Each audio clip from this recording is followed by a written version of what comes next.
आप देख रहे हैं आवाज इंडिया टीवी। हमारे साथ इस वक्त धर्मपाल मेश्राम, जो कि बीजेपी के महाराष्ट्र प्रदेश के सचिव है, एक अम्बेडकरी कार्यकर्ता के नाम से भी उन्हें जाना जाता है। कई ऐसे आंदोलन हैं जिनको उन्होंने लड़ा है रास्तों पर, और अब वो लोगों के हितों के लिए लड़ रहे हैं महानगर पालिका में भी।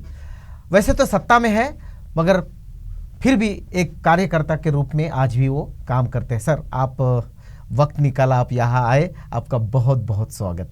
जय भीम, धन्यवाद। बहुत सारे माध्यमों पर ये चल रहा है और आपने भी बहुत जगह पर इस बात को उठाया है कि अभी हेल्थ डिपार्टमेंट का एग्ज़ाम था, एंट्रेंस एग्ज़ाम था, और उसमें बहुत धांधली हुई, उसका पेपर लीक हुआ और उस प्रश्न को आपने बहुत उठाया है। क्या है पूरा मसला? क्या इतना गंभीर है जितना आप उसको बता रहे हैं? निश्चित रूप से अगर साल भर या पिछले अनेक सालों में विद्यार्थी कोई भी पढ़ाई करता है, एक एंट्रेंस एग्ज़ाम की तैयारी करता है, और जब 11th आवर में उसको पता चल जाता है कि पेपर लीक हुआ और उसके जो न्याय हक है, उसकी जो पढ़ाई है, उसका जो मेरिट है, उसकी जो इंटेलेक्चुअल प्रॉपर्टी है, उस पर अगर कोई दूसरा डाका डालता है और अनवरत तरीके से उसके हक को मारता है, जो उसकी वांछित जगह है वो अन्य मार्गों से एक नया बंदा जिसका कोई मेरिट नहीं है, वो अगर लेने का प्रयास करता है अवांछित तरीकों से, तो यह निश्चित रूप से मैं कहूँगा कि एक शर्मपूर्ण बात है। और इतने सालों में उस विद्यार्थी ने जितनी भी मेहनत करी है वो सब की सब पानी में गई हुई होती है। तो इस प्रकार के काम नहीं होने चाहिए। इसका यह सब देखने का काम जो भी कंट्रोलिंग अथॉरिटी है, एडमिनिस्ट्रेशन है, शासन है, ये इनका सब काम है। और बड़े दुर्दैवपूर्ण तरीके से मुझे यहाँ पर कहना पड़ता है कि ये सब चीज़ें आज के तारीख में नहीं हो पा रही है। जैसे कि टीईटी का मसला रहे या और अन्य मसले रहे, वहाँ पर सारे पेपर लीक होना, यह शासन की कारगुजारी को उजागर करता है। और दुर्दैवता से फिर यह बात कहनी पड़ती है कि शासन के ही कुछ लोग जो महत्वपूर्ण ओहदों पर बैठे हैं, वही लोग इस काम में सरोकार ले रहे हैं, वही लोग इसमें शामिल हैं। अभी राज्य सरकार, जो महाविकास आघाड़ी की सरकार महाराष्ट्र में है, उनका जो बोर्ड का जो अध्यक्ष है तुकाराम सुपे नामक, वह अगर आरोपी पाया जाता है, संशयित आरोपी है, और उसके घर से और उसके रिश्तेदारों के घर से अगर इतना रुपया रकम नकदी राशि बरामद होना, सोने के रूप में बरामद होना, तो यह बहुत ही निंदाजनक है, शर्मपूर्ण बात है। और मैं समझता हूँ कि ऐसी स्थिति में राज्य सरकार ने अपनी जो कोई एजेंसियाँ हैं उनको पूरी तरीके से काम पर लगाना चाहिए, अपनी मशीनरी।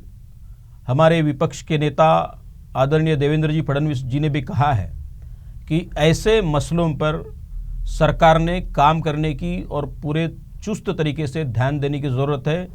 अगर ज़रूरत पड़ती है तो यहाँ पर सीबीआई इंक्वायरी भी होनी चाहिए, और विद्यार्थियों पर जो अन्याय आज हो रहा है वह नहीं होना चाहिए। यही भारतीय जनता पार्टी की हमारी भूमिका भी है। आज का ही मामला है कि टीईटी के एग्ज़ाम का भी एक बड़ा घोटाला है, वो सामने आया है। लखनऊ से एक आरोपी को अरेस्ट किया गया है, और सारे गोडाउन में टीईटी के जो उत्तर पत्रिका थी वो गोडाउन में मिली है। कितनी गंभीरता है एजुकेशन के प्रति सरकार की, आपको क्या लगता है? निश्चित रूप से सरकार ने इस दिशा में पहल करने की, सोचने की और गंभीर कार्यवाही करने की ज़रूरत आ पड़ी है। मैं समझता हूं कि जितनी भी सरकारी नियुक्तियां ऐसे प्रशासनिक पदों पर होना, ओहदों पर होना, और उसमें जिस तरीके से जो due process of law follow होनी चाहिए वह नहीं होना, और पॉलिटिकल नियुक्तियां होना, यह शायद इन सब चीज़ों को बढ़ावा देता है। और ऐसे मामलों में हमारी जो कुछ एजेंसियां हैं, जो वो राज्य शासन की रहे, केंद्र शासन की रहे, उन्होंने चुस्त तरीके से काम करना चाहिए, और जो भी आरोपी रहे उनको कोई भी प्रकार की एहतियात न बरतते हुए उन पर कठोर से कठोर कार्रवाई होनी चाहिए। यही मत हमारा है, मेरा है और हम सबका भी है। जिस तरह से हमने देखा कि महाराष्ट्र में ट्रांसपोर्ट विभाग के जो कर्मचारी है, एसटी के जो कर्मचारी है, उनका बहुत दिनों से आंदोलन चल रहा था, उसका समर्थन भी आपकी पार्टी ने किया, आपने खुद भी उसका समर्थन किया। क्या स्थिति है कि वो जो विलीनीकरण है उसमें क्या टेक्निकल बातें हैं? आपकी भी सत्ता इसके पहले रही है, तब भी वो विलीनीकरण हुआ नहीं और आज भी उस प्रोसेस में नहीं जा रहे हैं, क्या कारण है? देखिए, ये जो एसटी का जो संप है, वो ये जो कंपनी है MSRTC, यह राज्य शासन में विलीनीकरण उसका होना चाहिए, यही मांग है। पिछले 54-55 दिनों से, आज मेरे ख्याल से 55वां या 56वां दिन होना चाहिए, कर्मचारी संप पर बैठे हैं। यह बहुत ही गलत तरीका है या गलत बात है कि इतने लाखों के तादाद में कर्मचारी जो अपने जान माल के तरफ ध्यान न देते हुए, जो लोगों के और इस राज्य में रहने वाले लोगों का प्रवास कराते हैं, उनके जान माल की सुरक्षा का जिम्मा जिन्होंने उठाया हुआ है, ऐसे लोगों को कॉन्ट्रैक्ट बेसिस पर रखना, उनको बहुत ही कम मेहनताना देना, यह एक कल्याणकारी राज्य की संकल्पना में नहीं आता, ऐसा मैं समझता हूँ। पिछले अनेक वर्षों में यह सब अन्याय इस प्रकार का होते आया हुआ है और आज जब यह सारे कर्मचारी एसटी के जब रास्तों पर आंदोलनों के माध्यम से उतरे हैं, भले ही आज ये व्यवस्था चरमरा गई है, पर फिर भी एक इंसान होने के नाते मैं इतना ही कहना चाहूँगा कि सरकार ने इस विषय में इस MSRTC का राज्य शासन में विलीनीकरण हो, इसके लिए पहल करनी चाहिए।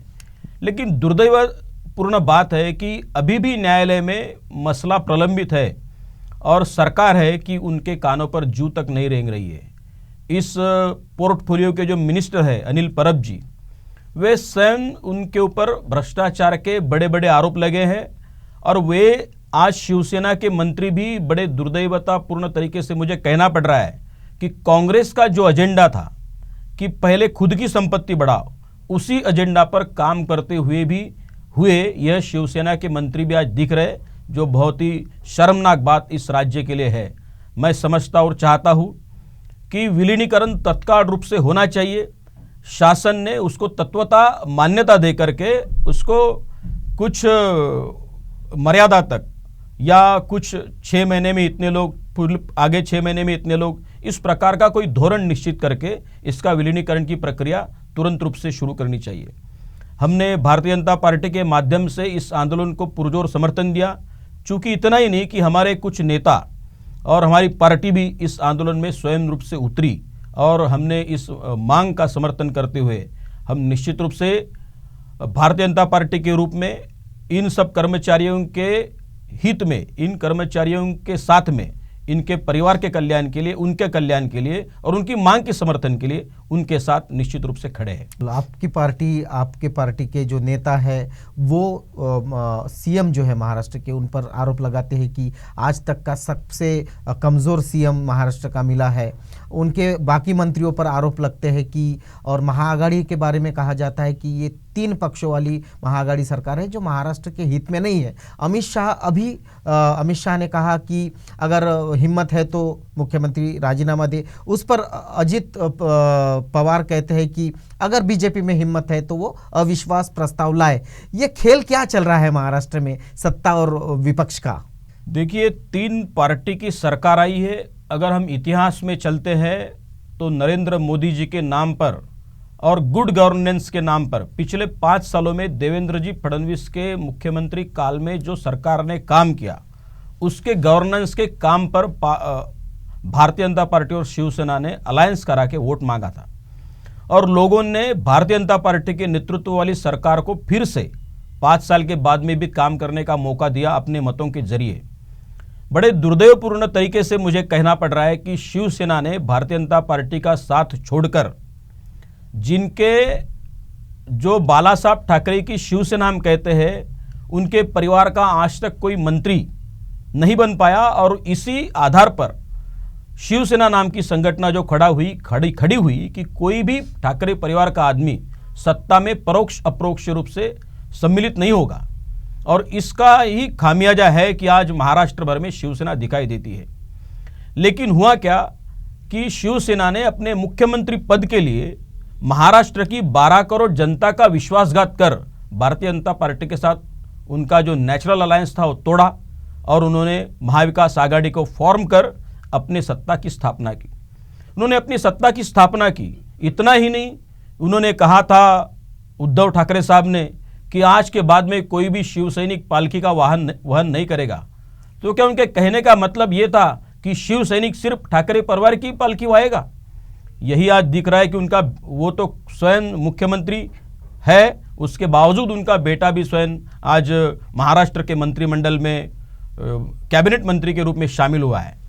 तो यह क्या पुरोगामी महाराष्ट्र का चेहरा दिखाने का काम क्या उद्धव जी ने अपने कार्यकाल में इस रूप से किया है? इतना ही नहीं, इन्होंने ठीक है शासन में आने के बाद भी जितने भी अधिवेशन होने चाहिए थे उतने अधिवेशन हुए नहीं। नागपुर में अधिवेशन हुए नहीं। नागपुर का अधिवेशन उन्होंने अभी मुंबई में कराने की कोशिश की और कल जब चाय पानी का जो कार्यक्रम जो प्रोटोकॉल होता है उस प्रकार का करने की कोशिश की। यह पहला वाकया होगा कि जो चाय पानी का कॉल जो देते हैं वह स्वयं आयोजक वो उस कल चाय पानी के कार्यक्रम में नहीं थे। इतना सब होने के बाद में अगर अमित शाह साहब कहते हैं कि हाँ अगर शिवसेना में हिम्मत है तो हाँ भारतीय जनता पार्टी का हर कार्यकर्ता के मन की बात उन्होंने कही है आज पूरे ताकत के साथ में कि अगर शिवसेना में हिम्मत है तो उन्होंने राजीनामा देकर फिर से चुनाव को सामने जाना चाहिए। और अजित पवार साहब ने क्या कहा है कि अविश्वास प्रस्ताव लाए। ये तो बड़े खेदपूर्ण तरीके की बात है। हमारे अविश्वास प्रस्ताव लाने की बात ही कहाँ से आती है? यह सरकार गिराना हमारा मकसद नहीं है। यह सरकार अपने वजन से खुद गिरेगी। और ये सरकार है भी क्या? सरकार दिख रही है। अगर महाराष्ट्र का कोई छोटा स्कूल में जो बच्चा पढ़ रहा है वो कहेगा कि सरकार दिख रही है तो हम भी कहेंगे तो सरकार दिख रही है। ये 3 पार्टी की सरकार जिनके मुख्यमंत्री दुर्दैव है कि उनकी तबीयत ठीक नहीं है। हम कामना करते हैं कि उनकी तबीयत जल्द उनके तबीयत में सुधार हो। लेकिन सरकार के रूप में अगर हम देखेंगे तो सरकार कहीं से कहीं तक दिख नहीं रही है। यहाँ दलित एट्रोसिटीज की बात हो, यहाँ कामगार कल्याण के संपों की बात हो, एसटी कर्मचारियों की बात हो, यहाँ कोई भी मसले में महिलाओं की सुरक्षा की बात हो, कोई भी मसले में या कल्याणकारी निर्णय कोई भी आप पिछले 2 सालों के अंदर बता दीजिए या फिर कोरोना काल में किया हुआ सरकार का कोई काम गिनवा दीजिए। यह मातोश्री से बाहर नहीं निकल पाए वे मुख्यमंत्री इस राज्य के 12.5 करोड़ जनता को किस प्रकार का न्याय देंगे और किस प्रकार से खुद को परिभाषित करेंगे? क्या इनके चेहरे तो भी भविष्य में इन 12 करोड़ जनता के सामने मत मांगने के लिए जाने के काबिल भी ये लोग बचे नहीं हैं? और यही आने वाला समय भी ये सब चीज़ें सिद्ध करेगा। और वही मंशा, वही बात, वही भावना अमित शाह साहब ने किया। और हम भी यही कहते हैं कि अगर उनमें हिम्मत है तो उन्होंने जो मोदी जी के चेहरा सामने रखकर जो मत मांगे हैं वो चेहरा हटा दीजिए। उन्होंने उनके काम 5 साल के देवेंद्र जी का हटा दीजिए। आप लोगों के सामने मत मांगने के लिए जाइए, फिर से चुन के आइए। हम मान लेंगे कि शिवसेना और महाविकास आघाड़ी पे दम है। लेकिन आपने जिस तरह से कहा कि कोरोना के काल में भी उनका कोई काम नहीं, लेकिन सुप्रीम कोर्ट कहता है कि सबसे अच्छा काम महाराष्ट्र सरकार ने किया है। ऐसा बिल्कुल सुप्रीम कोर्ट ने नहीं कहा है। रिपोर्ट भी इनकी है। यह एक वर्तमान पत्र ने जो किया हुआ सर्वे, वो कैसे सर्वे होते हैं? 1000 लोगों के मत रिप्रेजेंटेटिव रूप से, क्या 12 करोड़ लोगों के जनता के मत हो सकते हैं? इस प्रकार से कोई भी काम होता नहीं है। एक एजेंसी ने कह दिया कि सबसे अच्छा काम महाराष्ट्र के मुख्यमंत्री जी ने किया। आप मुझे बता दीजिए कि महाराष्ट्र के मुख्यमंत्री जी ने कौन से काम किए? वह तो मातोश्री के बंद किले से निकले ही नहीं कोरोना काल में। अजित पवार जी ने और राष्ट्रवादी कांग्रेस ने पुणे संभाला। पुणे भी क्या संभाला? पुणे में तो महानगर पालिका भारतीय जनता पार्टी के सत्ता के रूप में काम कर रही है। शरद पवार साहब जो बारिश में भीगकर जिन्होंने भावनावश करके लोगों को मत मांगे, वो कोरोना काल में कहाँ थे? यह सारे लोग पूरे कोरोना काल के दौरान अपने अपने घरों में बंद थे और भारतीय जनता पार्टी का कार्यकर्ता रास्तों में था। हमारे सारे आमदारों ने भोजन के स्टॉल लगाए, लोगों के घरों तक भोजन पहुंचाए। इतना ही नहीं, देवेंद्र जी फडणवीस हर काश्तकार के बांध पर जाके आए, हर खेती वाले के पास तक पहुंच के आए, हर शहर में, हर जिला मुख्यालय में जाके आए, हर हॉस्पिटल में उन्होंने भेंट दी। वह जब कोरोना के साथ लड़ते हुए भिड़ते हुए खुद कोरोनाग्रस्त हो गए, उन्होंने बोले अपने अनुरूप सरकारी अस्पताल में खुद का इलाज करवाया है। यह महाराष्ट्र की 12 करोड़ जनता, मैं समझता हूँ कि बहुत ही समझदार है, शून्य है। और इसका जवाब अपने मतों के रूप में आने वाले दिनों में निश्चित रूप से कांग्रेस, राष्ट्रवादी रहे, कांग्रेस रहे या शिवसेना रहे, उनको अपने मतों के रूप से निश्चित रूप से देगी। जैसे आप शिवसेना के साथ थे, शिवसेना आपके साथ थी, लेकिन अब महाआघाड़ी में शिवसेना है, ऐसा कोई वाकया या ऐसा कोई अंदाज है आपको कि फिर से शिवसेना बीजेपी के साथ आए? क्योंकि तल्खियां तो पॉलिटिक्स में चलती रहती है, ऐसा कोई संकेत है आने वाले चुनाव में? जब तक युति थी 25 सालों तक के, आज अगर कुछ लोग कहते हैं ये नेचुरल अलायंस था, इनके जोड़ने का एक धागा था, एक सूत्र था, जिससे ये दोनों शिवसेना और भारतीय जनता पार्टी जुड़ी हुई थी, कार्यकर्ता भी आपस में मिले हुए थे। लेकिन पिछले 2 साल के कार्यकाल के बाद में जितनी भी अंतर और जितनी भी दरी आई हुई है, मुझे आज नहीं लगता कि मन से ये लोग मिले हैं। हाँ, कार्यकर्ता हर चाहता है, अगर अमरावती का दंगा हम आज देखेंगे, पिछले महीने हुआ, तो रजा अकादमी के जिस प्रकार से हिंदू मुस्लिम का दंगा हुआ, तो शिवसेना के जो सामान्य निचले स्तर पर काम करने वाले सारे कार्यकर्ता उस बंद में शामिल थे, भारतीय जनता पार्टी के नेतृत्व वाले बंद में शामिल थे, आम आदमी का बंद था। ये हो सकता है, मैं इस बात का कोई दावा नहीं करूंगा, लेकिन अगर अपने मूल उद्देश्य से शिवसेना भटकी हुई है, तो शिवसेना का जो आम कार्यकर्ता है, जिनके कंधों पर शिवसेना का बोझ है, हाँ मैं कह रहा हूं, दोहरा रहा हूं कि जिस आम कार्यकर्ता के कंधों पर शिवसेना का बोझ है, वह आम कार्यकर्ता वह शिवसेना का साथ छोड़कर कल भारतीय जनता पार्टी के साथ में हो लेगा, निकल लेगा, यह पता भी नहीं चलेगा शिवसेना को। और निश्चित रूप से भारतीय जनता पार्टी की सरकार महाराष्ट्र के अंदर भी देवेंद्र जी फडणवीस के नेतृत्व में आएगी। यह हमारा दावा भी नहीं है, वादा भी नहीं है, लेकिन हम सिर्फ आह्वान करना चाहते हैं आपके माध्यम से कि 12 करोड़ जनता ने महाराष्ट्र की, उन्होंने देवेंद्र जी फडणवीस के कार्यकाल का विश्लेषण करना चाहिए, विवेचन करना चाहिए, और जो भी कुछ सामने आएगा उसके बाद में कंपैरेटिवली भारतीय जनता पार्टी के साथ में निश्चित रूप से सब लोग आएंगे, ऐसा भी मुझे बड़े विनम्रता से कहते हुए मैं विश्वास व्यक्त करता हूं। उसके संकेत भी मिले हैं विधान परिषद चुनाव में। अभी हमने देखे रिजल्ट जो है बीजेपी के पक्ष में आए, और ये देखा गया है कि कांग्रेस हो या शिवसेना हो, उनके भी वोट आपको मिले हैं, तो यही वो संकेत है, ऐसा आपको लगता है क्या? निश्चित रूप से नागपुर स्थानिक मतदार संघ में चंद्रशेखर जी बावनकुले, इनको 44 वोट महाविकास आघाड़ी के ज़्यादा मिले, जबकि भारतीय जनता पार्टी के अपने 318 वोट थे, उनको 362 वोट मिले हैं, 44 वोटों के ज़्यादा मिले और 176 वोटों से वो जीते हैं। मैं समझता हूं कि यह सारे वोट कहां से आए, तो यह महाविकास आघाड़ी, वो शिवसेना के वोट थे, वो कांग्रेस के वोट थे, वो राष्ट्रवादी के वोट थे। पिछले 5 सालों में देवेंद्र जी फडणवीस के नेतृत्व में जिस प्रकार से काम नागपुर और महाराष्ट्र में हुआ है, उसका पारितोषिक इन लोक प्रतिनिधि के रूप में काम करने वाले मतदारों ने हमको दिया है। अकोला में भी यही हुआ।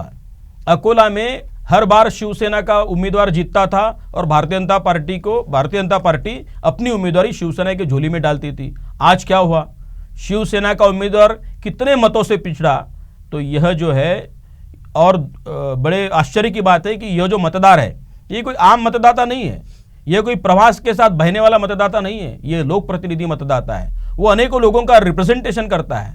तो ये सोच समझकर, विश्लेषण कर अगर भारतीय जनता पार्टी के उम्मीदवार को मत देता है, तो मैं समझता हूं कि यह बदलाव का आगाज है, और निश्चित रूप से इसका खामियाजा शिवसेना और महाविकास आघाड़ी को भुगतना पड़ेगा। आज दिख रहा है, हमें भी नजर आ रहा है चित्र कि भारतीय जनता पार्टी के साथ में महाराष्ट्र की जनता ने जाने का मन अपना बना लिया है। अभी हम देख रहे हैं कि नागपुर महानगर पालिका की जो चुनाव है वो दरवाजे पर दस्तक दे रहे हैं, सारी पार्टियां उस चुनाव में लगी है। आपकी तो सत्ता यहाँ पर रही है, कितनी नाराजगी है लोगों की, क्योंकि रास्तों के काम आधे पड़े हैं, जो पब्लिक ट्रांसपोर्ट है वो नागपुर में उस तरह से दिखाई नहीं देता है। मेट्रो तो बनी है, लेकिन मेट्रो के कुछ काम बाकी है, उसके रास्तों के काम बाकी है, और लोगों के घरों में पानी इस बरसात में गया है। तो क्या ये नाराज़गी, ये जो विकास के काम अधूरे है यहाँ पर, उसकी नाराज़गी में कुछ फर्क पड़ेगा आपके वोट में? निश्चित रूप से पिछले 15 सालों में भारतीय जनता पार्टी की नेतृत्व वाली सरकार इस नागपुर महानगर पालिका नामक स्वायत्त संस्था में रही है। पिछले 15 सालों में हमने जो आम आदमी का काम किया है, हमने इस विकसनशील खेड़े को एक शहर में रूपांतरित किया है।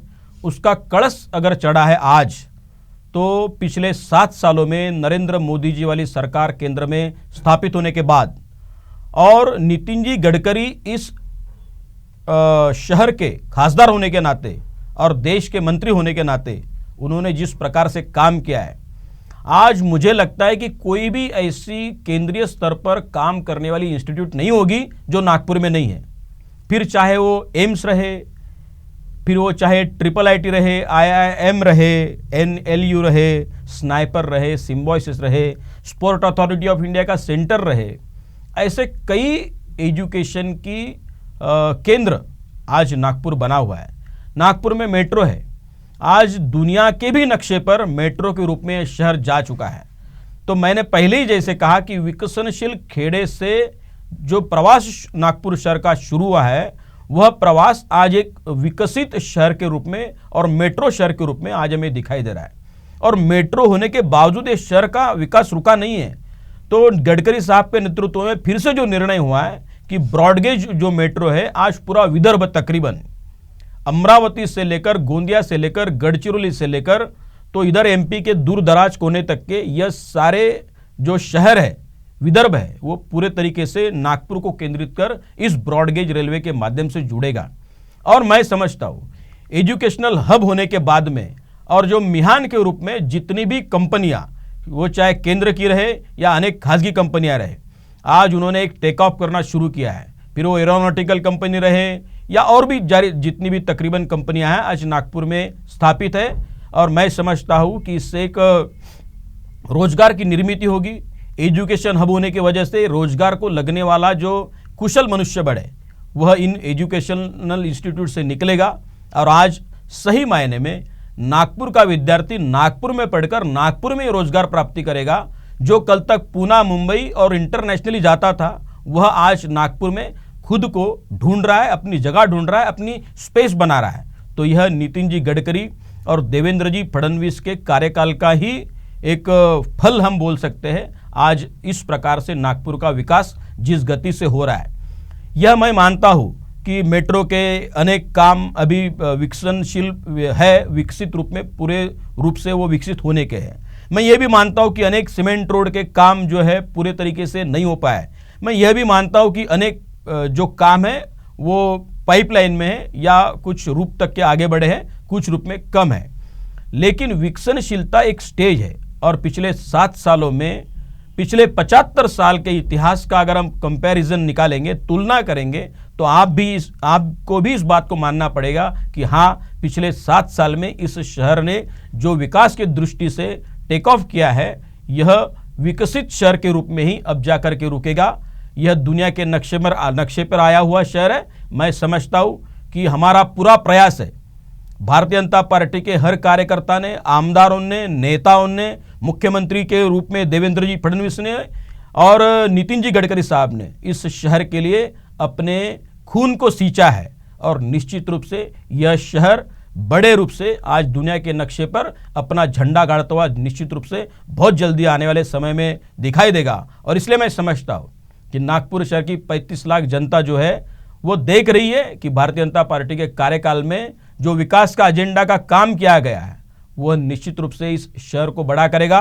और मैं बड़े विनम्रता से आपके माध्यम से कहना चाहता हूँ कि इसका आकलन, इसका विश्लेषण करने के लिए नागपुर शहर की 35 लाख जनता बहुत ही सुज्ञ है, होशियार है। वह सब सोचेगी, सब तय करेगी और उसके बाद में ही अपने मत को तैयार कर मतपेटियों के माध्यम से अपने सरकार को चुनेगी। एक और बहुत प्रलंबित मामला नागपुर में देखने को मिलता है, वो है अविकसित लेआउट्स का। जो लोगों ने अपने मेहनत की कमाई से लोगों ने भूखंड लिए हैं और चाहते वह घर बनाए, लेकिन वहाँ महानगर पालिका या NIT किसी भी प्रकार की सुविधा नहीं दे रही, ना गटर लाइन, ना रास्ते कुछ।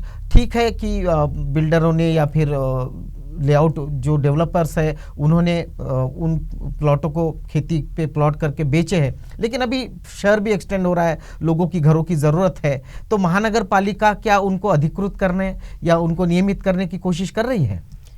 देखिए, अविकसित लेआउट के हर घर तक अमृत योजना के माध्यम से, केंद्र सरकार के निधि के माध्यम से हमने नल का पानी पहुंचाने का काम पिछले 3 सालों में पूरे रूप से किया है। और आज मुझे बताते हुए हर्ष होता है कि हमने तकरीबन हर घर तक नल का पानी पहुंचाने से टैंकर की संख्या बहुत रूप से कंपैरेटिवली बहुत कम हुई है। अभी न के बराबर में टैंकर की संख्या आई हुई है। और अभी जैसा आपने कमिश्नर जी का भी स्टेटमेंट पढ़ा होगा नागपुर महानगर पालिका के, तो उन्होंने कहा कि 2022-23 तक हम एक भी टैंकर की जरूरत नागपुर शहर के लिए नहीं पड़ने देंगे। उसके बावजूद जब देवेंद्र जी फडणवीस इनकी सरकार महाराष्ट्र में थी, हमने गुंठेवारी के माध्यम से नागपुर शहर के सारे अनधिकृत लेआउटों को अधिकृत करने की प्रक्रिया को शुरुआत किए थे। हमने वहां पर गटर लाइन पहुंचाने के लिए 10 करोड़ रुपए का प्रावधान कर उसका डीपीआर बनाने के आदेश देवेंद्र जी फडणवीस जी ने दिए थे। उसके बावजूद हर लेआउटों में रास्ते पहुंचाने का काम भारतीय जनता पार्टी वाले तत्कालीन सरकार ने किया। आज भी हम लोग उस प्रकार का प्रयास कर रहे हैं। हम लोगों ने गुंठेवारी के माध्यम से हर लेआउट को अधिकृत करने का प्रयास भी हमने शुरू किए। और आज अगर आप देखेंगे, आप जानते भी होंगे कि पिछले समय में भारतीय जनता पार्टी ने एक मोर्चा निकाला। मोर्चा की मांग क्या थी? तो यह जितने भी लेआउट है अनधिकृत, उनको नियमित करने के लिए इस महाविकास आघाड़ी सरकार ने उसका जो फंड रहता है, जो हमने 56 रुपया देवेंद्र जी फडणवीस साहब के सरकार में था, 56 रुपया स्क्वायर फीट, उसको 3 गुना कर दिया। तो यह महाविकास आघाड़ी सरकार को काम करना इनका मकसद न होकर पैसा कैसे कमाना, यही इनका मकसद है और इसी रूप में काम कर रहे। अगर इसी रूप से ये लोग काम करते रहे तो इस शहर के विकसितता को भी वो चौपट करने की दिशा में निश्चित जाएंगे। लेकिन भारतीय जनता पार्टी की सरकार नागपुर महानगर पालिका में है, इस स्वायत्त संस्था में है और यहाँ के लोक प्रतिनिधि और हम नेता सब जितने भी है सारे के सारे अलर्ट है। इस प्रकार के कोई भी निर्णय को महाविकास आघाड़ी के ना हम सहन करेंगे और ना ही ठीक तरीके से लागू होने देंगे। मैं समझता हूँ आपके सवाल के जवाब की तरफ में जाते हुए हमें विश्वास है कि आने वाले भविष्य में नागपुर शहर को, जैसा भी NMRDA का भी चल रहा है विकास, या नागपुर शहर की सीमा के बाहर जिस प्रकार का काम चल रहा है और जिस प्रकार का काम करने का प्रयास एडमिनिस्ट्रेशन की तरफ से हो रहा है शासन के आदेश के अनुरूप, उस प्रकार से मैं समझता हूँ कि नागपुर ठीक ठाक ढंग से एक विकसनशील खेड़े का रूप वो निश्चित रूप से विकसित शहर में उसको परावर्तित होगा। और इन सब लोगों के साथ भी अगर हमारी सरकार भविष्य में आती है, लोग हमें संधि देते हैं राज्य में सरकार बनाने के लिए, तो सिर्फ नागपुर ही नहीं अपितु पूरे महाराष्ट्र के अंदर में ऐसे जितने भी प्रकार के अविकसित शहर है उनको विकसित करने के लिए हम निश्चित रूप से प्रयास करेंगे। एक आखिरी सवाल जो महानगर पालिका चुनाव के मद्देनजर है, पहले आप शिवसेना के साथ थे, अलायंस में आप यहाँ की सीट जीते थे और आप सत्ता में नागपुर महानगर पालिका में आए, आपका महापौर यहाँ पर है। आने वाले चुनाव में ये संकेत मिल रहे हैं कि महाआघाड़ी में जितनी पार्टियां हैं वो मिलकर लोकल बॉडी के इलेक्शन भी लड़ेंगे। ऐसे में उसका खामियाजा या उसका नुकसान आपको या आपके पार्टी को पड़ सकता है। नागपुर में भारतीय जनता पार्टी कभी भी शिवसेना के साथ नहीं थी। कभी भी भारतीय जनता पार्टी ने शिवसेना के साथ अलायंस नहीं किया। शिवसेना ने भारतीय जनता पार्टी के साथ अलायंस किया है। पिछले समय जब अलायंस किया नागपुर महानगर पालिका में, तब उनके उम्मीदवार की संख्या चुनकर आई थी 6। और आज जब अलायंस उन्होंने नहीं किया, अपने अपने बल पर जब लड़े, तो शिवसेना की संख्या है कॉर्पोरेटर की सिर्फ 2। मैं समझता हूँ कि यहाँ पर सिर्फ और सिर्फ नितिन जी गडकरी ने देखा हुआ सपना और उन्होंने प्रत्यक्ष में लाया हुआ उस पर किया, जिस प्रकार से उन्होंने काम किया है, जो सपना उन्होंने जिया है, वह उसको लोग देखते, उसको लोग समझते। देवेंद्र जी फडणवीस इन्होंने जिस प्रकार से अपने मतदार संघ में और राज्य सरकार में मुखिया के रूप में जिस प्रकार से काम किया है और शहर के विकास के लिए निधि दिया है, उसको लोग देखते हैं। बाकी कांग्रेस की स्थिति क्या थी, आज वो सत्ता इस पर क्यों आकर के सिमट गई? अगर कांग्रेस भी एक हो गई, अगर वो कांग्रेस के सारे नेता भी एक हो गए, तब भी मैं समझता हूँ कि वे अलायंस के लिए पात्र है।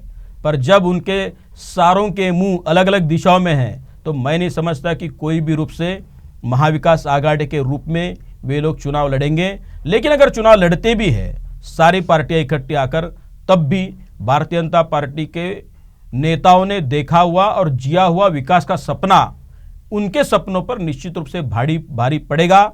और मैं फिर से कहना चाहता हूं कि नागपुर शहर की 35 लाख मतसंख्या, 35 लाख लोक संख्या, यह सारी चीज़ों का विश्लेषण, विवेचन, आकलन करेगी और अपने मतों का मूल्य जो भारतीय जनता पार्टी के झोली में डालेगी। इतना ही मैं आपके माध्यम से विनम्रतापूर्वक कहना चाहता हूँ। बिल्कुल। तो जैसे कि हमने देखा कि आने वाले महानगर पालिका चुनाव के मद्देनज़र धर्मपाल मेश्राम जी जो कह रहे हैं कि यह बीजेपी की ही सत्ता होगी, क्योंकि इस अविकसित खेड़े को विकसित शहर में बदलने का उनका पार्टी का जो सपना है, उस सपने को यहाँ की जनता 35 लाख जनता जो है वो जानती है, वो उन्हीं के पक्ष में अपना वोट देगी।